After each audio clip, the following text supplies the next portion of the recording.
Devara trailer పై deputy CM comments. Deputy CM power star Pawan Kalyan అద్దెరకోయే comments చేశారు. దేవరా సినిమాతో అయితే ఖచ్చితంగా భారీ ఎక్స్పెక్టేషన్స్ అయితే ఉన్నాయని, దేవరా సినిమాతో తెలుగు సినిమా ఇండస్ట్రీకి పట్టినటువంటి పీడ వదిలిపోతుందంటూ ఆనందం వ్యక్తం చేస్తున్నారు. ఎందుకంటే ఇప్పుడు తెలుగు సినిమా ఇండస్ట్రీకి పాన్ ఇండియా సినిమాలతో స్ట్రైట్గా చేయాలంటే చాలా భయం. అంతేకాకుండా మన ప్రభాస్ ఇచ్చేటువంటి భారీ ప్రైజులు పెట్టాలంటే ఇబ్బంది. కాబట్టి వెనకే మంచి స్థలం చూసుకుని పెట్టచ్చు కదా అంటూ చెప్తున్నారు.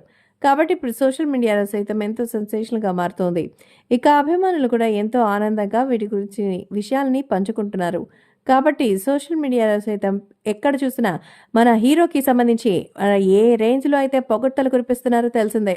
అదిరిపోయే పర్ఫార్మెన్సెస్ అయితే ఎన్టీఆర్ దేవర ట్రైలర్లో ఇచ్చారని, ఇంతవరకు ఇలాంటి అద్భుతమైన ట్రైలర్ ఎప్పుడు చూడలేదు అంటూ చెప్తున్నారు పవర్ స్టార్ పవన్ కళ్యాణ్.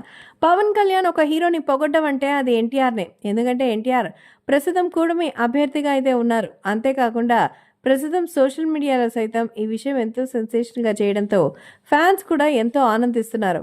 ప్రస్తుతం ఈ విషయం అయితే వేరే లెవెల్లో ఉందని చెప్పాలి. అలాగే రాబోయే రోజుల్లో కూడా అందరూ కలిసి ఎంతో ఆనందంగా అయితే ఈ ఫెస్టివ్ని సెలబ్రేట్ చేసుకుంటున్నారు. అంటే దేవరా సినిమా రిలీజ్ని ఒక పండుగలాగా సెలబ్రేట్ చేసుకోవాలి అంటూ చెప్తున్నారు మన పవన్ కళ్యాణ్. ఎందుకంటే తెలుగు సినిమా ప్రపంచవ్యాప్తంగా నంబర్ 1గా నిలవడం, మన తెలుగు సినిమా గౌరవాన్ని కాపాడుకోవడం మన బాధ్యత అంటూ తెలియజేస్తున్నారు. కాబట్టి ఈ సందర్భంగా అక్కడి నుంచి వాళ్ళు వెళ్ళినట్టుగా అయితే తెలుస్తోంది. కాబట్టి సోషల్ మీడియాలో సైతం ఈ విషయం సెన్సేషన్గా మారుతోంది.